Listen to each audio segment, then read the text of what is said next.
오늘은 이 예레미야 첫 번째 시간으로서요.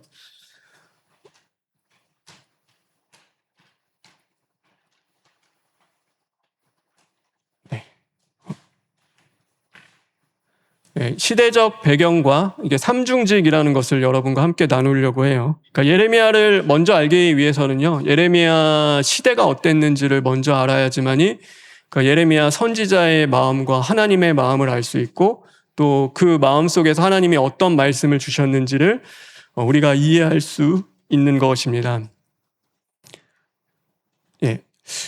예레미야는요, 눈물의 선지자라고도 불립니다. 그래서 예레미야는요, 보통 그 특징이 있잖아요, 선지자들마다. 근데 예레미야 선지자의 특징은 눈물의 선지자입니다. 그래서 눈물이 가장 많았어요. 왜냐하면 유다의 멸망을 직접 목격하며 백성의 죄와 심판에 대하여 눈물로 예언했던 선지자이기 때문입니다. 그러니까 내 나라에 대한 하나님의 심판과 그 죄에 대하여서요, 눈물로 예언하다 보니까요, 눈물이 없을 수가 없죠. 그래서 이 예레미야서 9장 1절에 보면 이렇게 말씀하고 있습니다. 우리 다 같이 한번 읽겠습니다.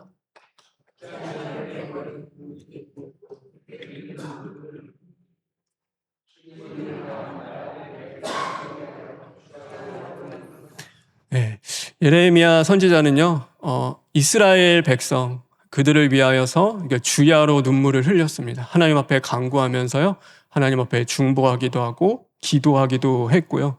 그래서 뒤에 보면 예레미야의 애가가 있죠. 눈물로 지은 노래입니다. 하나님 앞에 울며 이 사명을 죽어도 감당하기 싫은 거였는데요, 하나님이 시키시니까 하는 거예요. 그러니까 선지자들은 다 그랬어요. 선지자들이 어떤 사람들이었냐면, 내가 이거 해야지 하고 싶어서 하는 게 아니라요, 죽어도 하기 싫은 거지만 하나님의 말씀이 그에게 임하시고 그를 강하게 사로잡으니까요, 그러니까 울며 눈물로 그 길을 걸어가는 것이 선지자입니다. 그래서 이 예레미야도요, 눈물을 흘리며 하나님의 말씀을 그들에게 대언하고 전했던 선지자입니다. 이 예레미야가 활동했던 시기는요, BC 627년부터 BC 568년까지고요. 568년에 남유다가 멸망을 합니다. 그래서 이스라엘 예루살렘이 이제는 다 멸망할 때까지 이제 사역을 했던 선지자가 예레미야 선지자입니다. 그래서 약 43년 동안 활동을 했던 선지자가 예레미야 선지자입니다. 그래서요, 이 예레미야 선지자가 활동했던 때예요, 왕들이 엄청 많이 이렇게 지나갔어요. 그래서 한 왕일 때만 선지자 활동을 한 게 아니라 요시야, 그 다음에 여호아스, 그 다음에 여호야김, 그 다음에 여호야긴, 그 다음에 마지막으로 이제 마지막 왕이었죠, 남유다의 시드기야까지 이 5명의 왕이 집권하는 동안요, 그러니까 이 시대 때 선지자로서 활동을 했습니다. 근데 43년이라는 시간 동안요, 5명의 왕이 바뀐다면 얼마나 이게 격동의 시대겠어요. 그러니까 왕이 43년 동안 사울 왕이 40년 집권했죠. 다윗도 40년 집권했죠. 한 왕이 40년씩 집권했는데 이때는 43년 동안 왕이 얼마나 수두룩하게 바뀌는 거예요. 얼마나 힘들고 어려운 시대인지 몰라요. 이 시대가 어떤 시대였냐면요, 이게 네 나라로 구분할 수 있어요. 그러니까 남유다가 중간에 껴있고요, 이쪽에는 이집트, 맨 밑에는 북쪽에는 남쪽에는 이집트, 또 북쪽에는 니느웨가 있었고요, 그 밑에로는 이제 바벨론이 있었습니다. 이 바벨론이요, 강성에서 막 일어나기 시작했어요. 그래서 뭘 하냐면, 이 요시야 왕 때, 요시야 왕은 이제 8살에 왕으로 등극했는데요, 그때 이제 종교 개혁을 시작했던 왕입니다. 근데 이때 어떤 일이 벌어지냐면, 이 바벨론이 이 니느웨, 그러니까 아수르를 칩니다. 그래서 쳐가지고 이제 아수르가 다 무너지기 시작을 했어요. 근데 그때 무슨 일이 일어났냐면요, 이 애굽이요, 이집트가 이 아수르와 이게 화친, 그러니까 협력을 맺은 관계였어요. 그래서 아수르를 돕기 위하여서 군대를 갖고 이렇게 올라갔어요. 그래서 이제 아수르가 멸망하게 생겼으니까 도와주러 애굽이 이때는 진짜 강한 나라였거든요. 그러니까 이집트가 갔는데 요시야 왕이 뭘 하냐면 이것을 막았어요. 막는 거예요. 왜냐면요, 반아수르 정책을 폈던 요시야는요, 아수르가 멸망하기를 원했어요. 근데 아수르가 하나님을 위하여 열심히 종교 개혁하며 율법도 지키고 유월절도 다시 지키고 했지만요, 이때 이 전쟁은요, 하나님 앞에 묻지 않은 전쟁이기도 했어요. 근데 이 전쟁 때 무슨 이름이 있냐면 거기 적어드렸지만 하나만 더 넘겨주시겠어요? 예, 무기또 전쟁이 있는데 이 무기또 전쟁이 벌어집니다. 그래서 이집트와 남유다가 싸울 때 요시야 왕도 같이 가요. 근데 이 요시야 왕이 이 무기또 전투에서 죽게 됩니다. 이때부터 이제 남유다가 하락의 길을 걸어가기 시작을 하는 거예요. 그러니까 이 이집트가 올라가는 길을 막았으니까요. 그래서 이때 요시야 왕이 이게 죽고 그의 아들이었던 이제 여호야하스가 이제 왕으로 집권을 해요. 근데 이 여호야하스는요, 이게 3개월밖에 왕위에 있지 못했습니다. 딱 3개월 있었어요. 왜냐하면요, 이집트가 가만히 두지 않겠죠. 그러니까 이집트로 그래서요, 이 왕은 이제 끌려가게 됩니다. 그러니까 포로로 끌려가서 이집트에서 이제 생을 마감하는 게 여호아하스입니다. 여호아하스는요, 그래서 끌려가서 죽게 돼요. 그 다음에 세워진 게요, 그의 또 다른 왕, 요아스의 또 다른 왕이었던 여호야김이 이제는 왕으로 세워지는데, 이 여호야김은 어떤 사람이었냐면 친애굽 정책을 피는 사람이었어요. 그러니까 애굽이 이제 섭정하려고 세우는 왕인 거예요. 꼭두각시처럼. 그리고 나서는요, 뭘 하냐면 이제 애굽이 드디어 바벨론과 전쟁을 벌입니다. 근데 이때는 바벨론이 엄청나게 힘이 세졌어요. 그래도 군대를 이끌고 북진하는 것을 막기 위하여서 이 애굽이 이 바벨론과 전쟁을 벌입니다. 이 전쟁이 어떤 전쟁이냐면 갈그미스 전투입니다.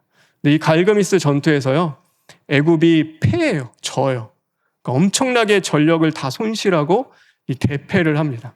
이때 바벨론이 이 애굽을 여기서 이기는 거예요. 그러면서 그 세력이 얼마나 커졌는지 그 군대를 끌고 어디로 들어오냐면 남유다를 침공합니다. 그러니까 남유다를 쳐서 이제 무슨 일이 있었냐면요, 1차 포로로 끌려가는 일이 있습니다. 이게 이제 BC 605년인데 그때 이제 이스라엘 민족들이요, 바벨론으로 1차 포로로 다 끌려가게 돼요. 이때 끌려갔던 것은요, 이제 귀족들인데요. 어떤 사람들이 끌려갔냐라고 하면요, 이제 우리가 잘 알고 있는 다니엘도 1차 이 포로기 때 이제 끌려가게 되었습니다. 그래서 이때 이제 이스라엘 민족들이 한번 끌려가는 거예요. 근데 한번 더 넘겨주시겠어요? 이 여호야김이 어떤 일을 했냐면요, 601년에 BC 601년에 이제 반란을 일으킵니다. 그러니까 이 바벨론이랑 한판 붙기 위하여서요, 이때 이 바벨론이랑 공격을 하는 거예요. 그러니까 원래 바벨론에 이제 어떻게 보면은 이제 졌으니까 포로로 끌려가고 나라는 다 이제 무너지기 시작해서 이 바벨론이 거의 이제 다스리다시피 했는데요, 속국처럼 살았는데 이제 반기를 든 거예요. 그러니까 BC 601년에 반기를 들었을 때 하나만 더 넘겨주시겠습니까? 이때 이제 이때도 이제 예레미야 선지자가 활동을 했던 시기죠. 근데 이때 그것을 바라보며 예레미야 선지자가 하나님의 말씀을 전하는 거예요. 뭐라고 전했냐면 우리 다 같이 한번 읽겠습니다. 시작.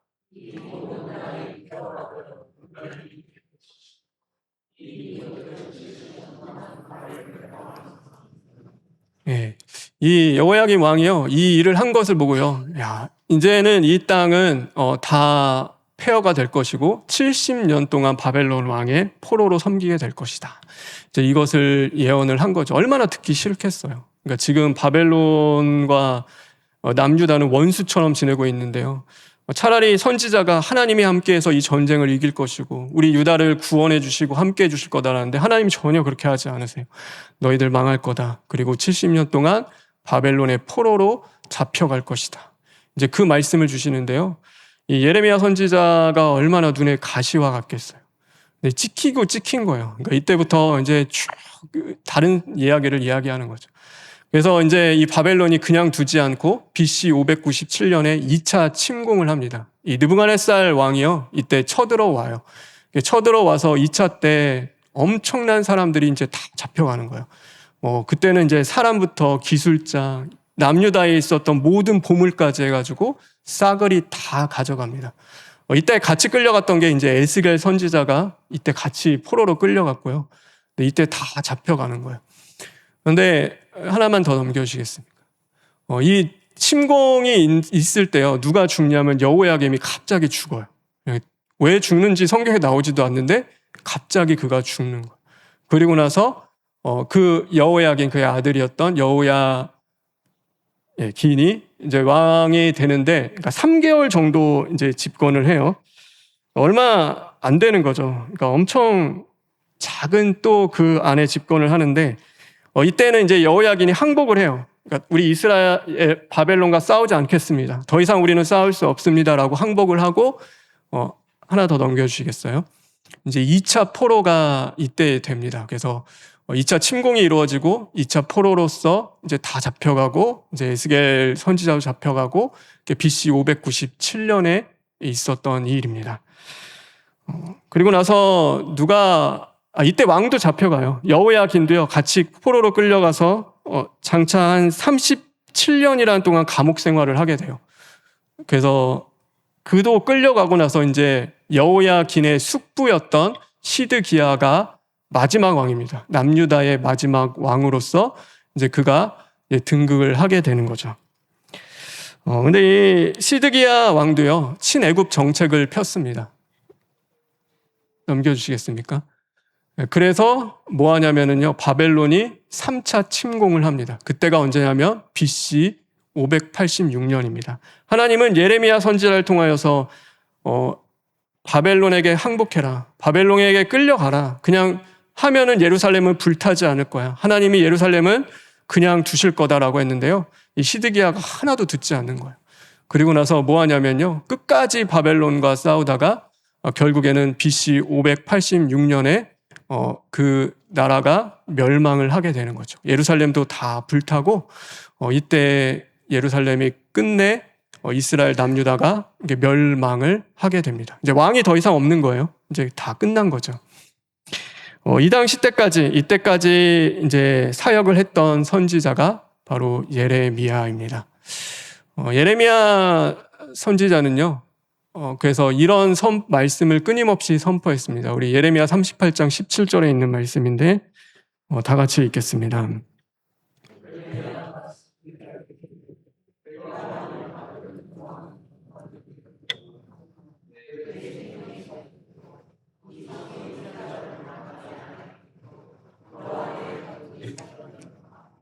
하나님이요, 심판하실 때 너무한다 하는데요, 하나님은 감당할 시험과 심판 주십니다. 그래서 살 길을 하나님이 열어주셨습니다. 분명하게 말씀했어요. 항복하고 가라. 그게 하나님의 뜻이다. 근데요, 자존심이 너무 세서 이 시드기야는 그렇게 못합니다. 교만이 하늘을 찔러서 우리는 안 간다, 우리는 끝까지 싸워서. 그때 누가 있었냐면 거짓 선지자들이 옆에 얼마나 많았는지, 하나님이 도우실 거다, 하나님이 할까요? 저 예레미야 혼자 이야기하는데 저게 무슨 맞는 성경, 우리 선지자들이 다 이렇게 많은데 하나님이 우리와 함께 하실 거다. 그런데요, 그것은 하나님이 성경에 뭐라고 하냐면 거짓 선지자들이라고 해요. 하나님의 마음과 하나님과는 전혀 상관없는 거예요. 그래서 하나님은요, 그들에게 항복하고 가라, 그러면 내가 이 성도 불사름을 없게 해주시고 너와 내 가족도 다 살려주겠다 하는데요, 끝까지 저항하다 두 눈이 뽑혀서 이제 끌려가서 죽임을 당하는 게 이 시드기야였습니다. 그래서 하나님은 분명하게 심판 자리에서도 살 길을 주시는데요, 우리는 그거 듣지 않는 거죠. 우리의 교만하고 자존심이 강해서요, 하나님 앞에 엎드리지 않는 거예요. 그래서 듣지 않으니까 어떻게 돼요? 그 심판을 다 받는 거죠. 오늘 그래서요, 이 예레미야는 정말로 그 당시 때 모두가 원하지 않는 말을 전하여서요, 가족의 배신을 당하고, 가족도 예레미야 죽이려 쫓아다녔고요, 그 다음에 매질과 착고를 당하고요, 그 다음에 반복되는 투옥 감옥에 끊임없이 잡혀갔어요. 그리고요, 조롱과 멸시를 당했고, 그 다음에 멸망을 직접 눈으로 복격해야 했어요. 울면서 그것을 봐야 됐고요, 구덩이에 던짐을 당하기도 했고, 이제 나중에는 애굽으로 끌려가서 거기서 돌 맞아 죽는 순교를 당하게 됩니다. 네, 이 모든 것들은 왜 선지자가 이거 다 겪어야 되냐라고 생각할 수도 있는데, 그 이유는 하나입니다. 이 오늘 선지자는요, 하나님을 대변하는 자입니다. 하나님을 대신해서 뒤로 다시 넘겨주시겠어요? 보여주는 자입니다. 그래서 이 예레미야 선지자가 보여주는 거는 하나였어요. 예레미야가 거부당하고 멸시하고 조롱당하고 이 모든 고통을 당하는 것을요, 이스라엘에게, 자신의 민족에게 거부당하는 하나님의 마음을 그가 직접 삶으로 다 보여주는 겁니다. 하나님이 이스라엘 백성들을 그렇게 사랑하셨고 그들을 끝까지 살리시고자 하는데요, 끝까지 하나님의 말씀을 조롱하고 멸시하며 거부하는 그 모든 것들은요, 결국 하나님에게 이스라엘이 똑같이 한 거예요. 에레미야에게 했던 것처럼요, 하나님에게 했고 나중에 예수 그리스도를 이 땅 가운데 보내주셨는데 예수님에게도 똑같이 그 어려움을 다 주는 거예요.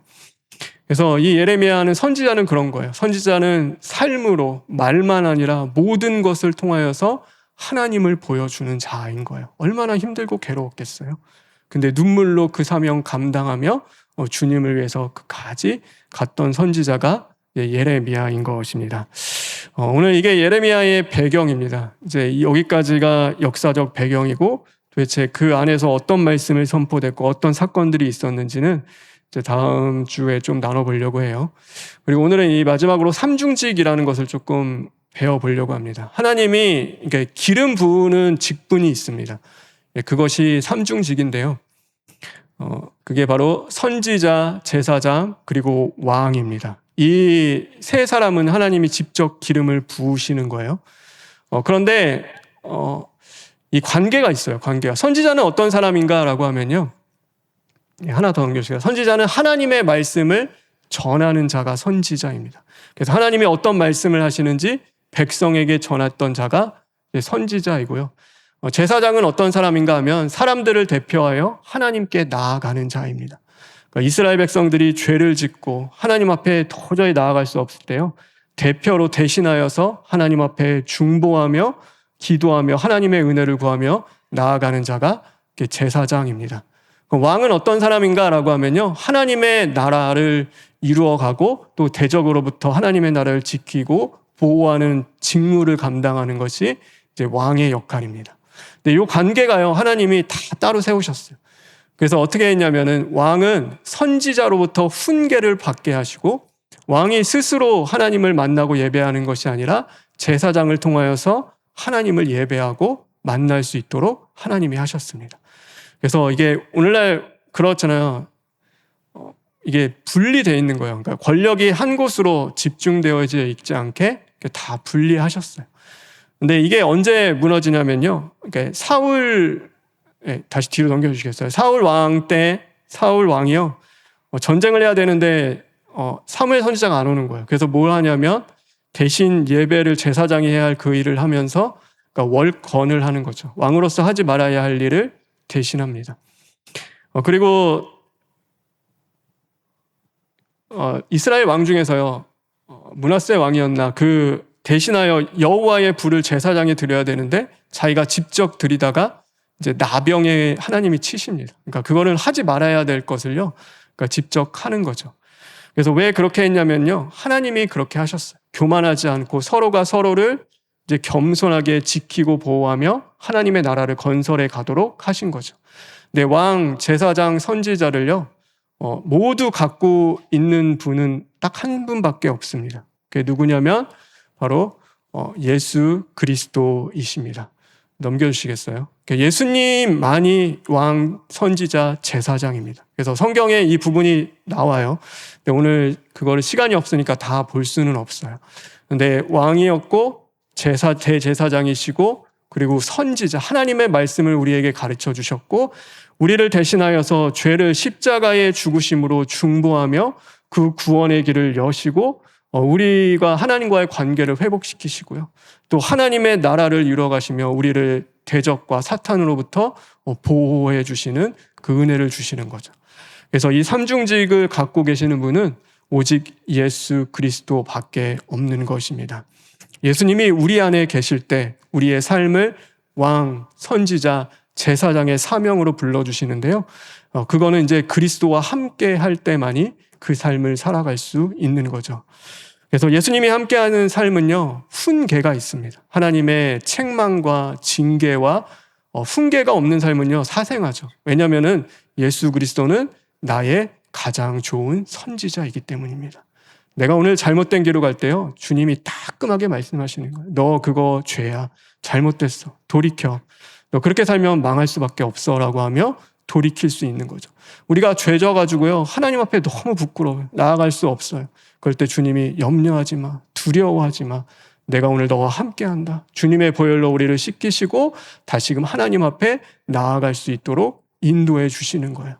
그래서 하나님의 나라를 우리 안에 주시고 그것을 건설해 갈 수 있도록 해 주시는 것입니다. 이것이 오늘 예수 그리스도께서 우리와 함께 해 주시는 삶인 거죠. 오늘 이제 예레미야를 우리가 함께 나누어 가기 시작을 할 건데요. 제가 설교에도 이야기했지만 가장 중요한 것은 우리의 마음입니다. 하나님이 우리 마음 가운데 새 영을 부어주시고 새 마음을 부어주세요. 근데 이게 이론으로 알면은 아무 소용이 없는 거예요. 저는 성경 공부에 가장 중요한 것은 은혜를 우리가 맛보며 경험하며 살아가지 않으면 아무 의미가 없습니다. 그러니 저도 그렇지만 우리가 이 성경을 읽으면서 우리가 하나님이 부어주시는 새 마음이 우리 안에 일어나는 은혜가 있기를 간절히 원합니다. 또 그 삶을 살게 해 주시리라 저는 믿습니다.